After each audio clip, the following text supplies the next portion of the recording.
Right, so I'll be talking about refraction in children. So I'll begin by showing a short clip video.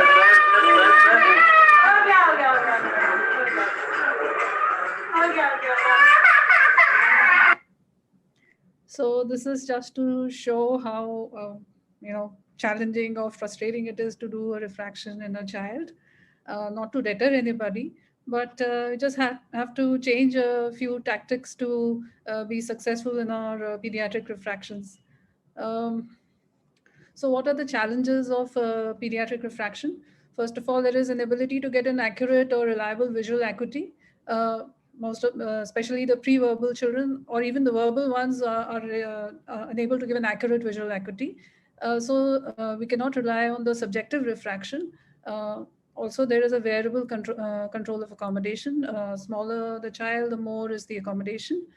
And the presence of strabismus is another challenge in which we are unable to get a good refraction if you're not thorough with it. So all in all, a great expertise is required. More than expertise, it's more of an experience which is required to do a pediatric refraction.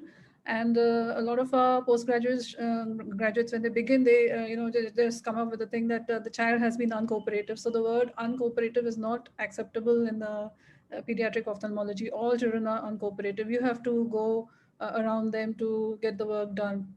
For pediatric refractions, especially in the UK and over at our hospital also, we do two checks, either by two optometrists or by an optometrist and an ophthalmologist because most of this is objective and we have to be sure before prescribing that we are close to the actual number. So when we get started for refraction, what are the things that you need to look at? So you need to, it's not like an adult refraction that the adult is able to tell you everything. You have to prod on to see what you are looking at and how you need to deal with it. So you need to have a good history of any surgeries, whether the child is pseudophakic, aphakic, whether he's had an ROP laser. Are there any developmental delays? Is it a Downs baby? Are there any neurological symptoms? All this is important because it also helps you in choosing which cycloplegic you use. In neurologically symptomatic children, we do not use cycloplegics like cyclopentolate. So that is why all this is relevant. Also, as and where you can take the visual acuity according to the age appropriate charts always helps, but it's not essential, but it always helps. You need to at least try taking a visual acuity and a thorough eye examination, if possible by a slit lamp or by an indirect, to see the anterior segment. There could be anterior segment dysgenesis. So if you already have this, you're good to go. At least you're mentally prepared what you need to be looking at. So all this, every child who has a refractive error need not be given glasses. So we have to be very careful to really show that if whether the glasses are indicated, what is the benefit versus the burden. So what is the aim of our refraction? So the aim of our refraction is to see if the child's visual system is developing normally. As you know that a child or a newborn is largely hypermetropic and it moves towards emetropization and may go on to myopia. So we need to know the normal system to know that how it is going to progress. And you have to compare the refractive status of the child according to the age norms. So if you know that a 1-year-old child may have a hyperopia of +1, +2, +5, but it's not, you don't have to prescribe that in a 1-year-old child unless there are other conditions like squint. So then you have to correct the emetropia as and where it is required and allow the child to achieve maximum visual acuity. So just a brief thing about emetropization. As you know that the the eye is hyperopic to begin with, and it goes on to normal axis length where the rays are focused on the retina, and later on may have a myopic shift. So these are the factors which influence emetropization. It could be genetic, like if the parents have a high refractive error, or the visual input, the peripheral retinal defocus. This is there's a lot of research going on this. The outdoor activity, the accommodation, and even low birth weight.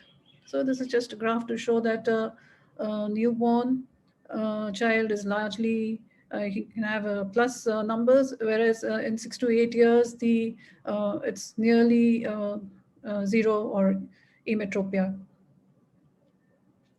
So development of refraction depends on the cornea, the lens, and the axial length. So you also need to know a little bit of anatomy, that the axial length in the newborn is 16.8, and in adult it goes on to 23. So you just need to know the basic, how things are progressing, and just not rely on the refractive error, what you're getting and prescribe. So how do you start doing the refraction? So as I said earlier, it has to be largely objective and not dependent on the patient's response. Autoref is the easiest thing to do, but you can't do it in a small child. It can be used reasonably successfully in older children, but certainly not in younger children who cannot focus on a target. So you see, this is a 13-year-old child, and he's focusing on the target, and we can get a reasonably good autoref reading, and later on do a subjective refraction to a certain extent and prescribe classes. But retinoscopy is what we largely do in children. It's the most useful technique in determining the refraction of the child. It's the most invaluable tool in experienced hands.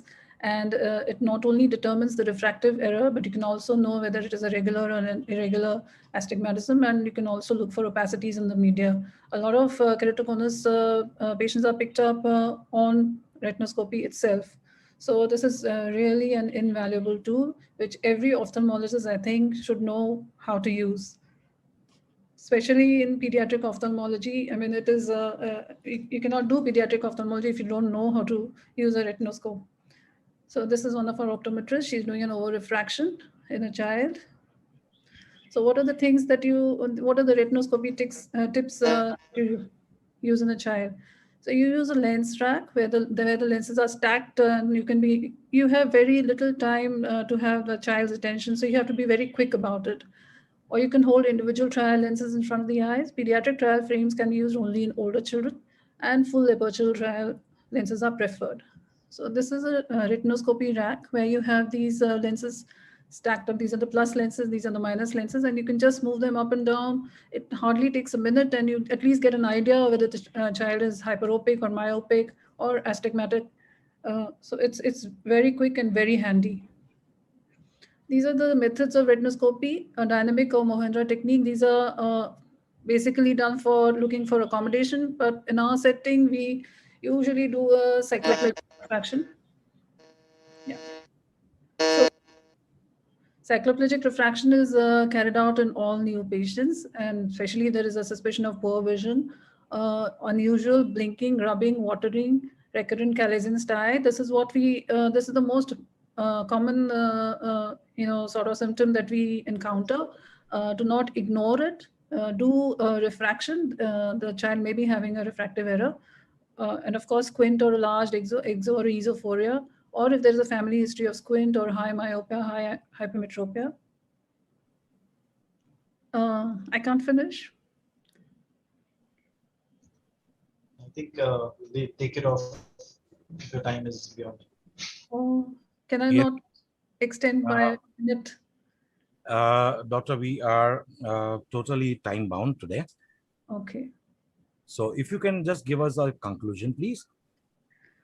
So to conclude, I would say that retinoscopy is the most important thing in the pediatric refraction, and every ophthalmologist should know how to use a retinoscope. And you have to have a lot of patience to do it. And you should not prescribe glasses in any kind of a refractive error you're getting. You cannot, the next speaker is going to be talking about prescribing glasses. She'll tell you in detail, of course, but you have to look at so many factors to really prescribe glasses. And that's what I would really stress upon retinoscopy for refraction.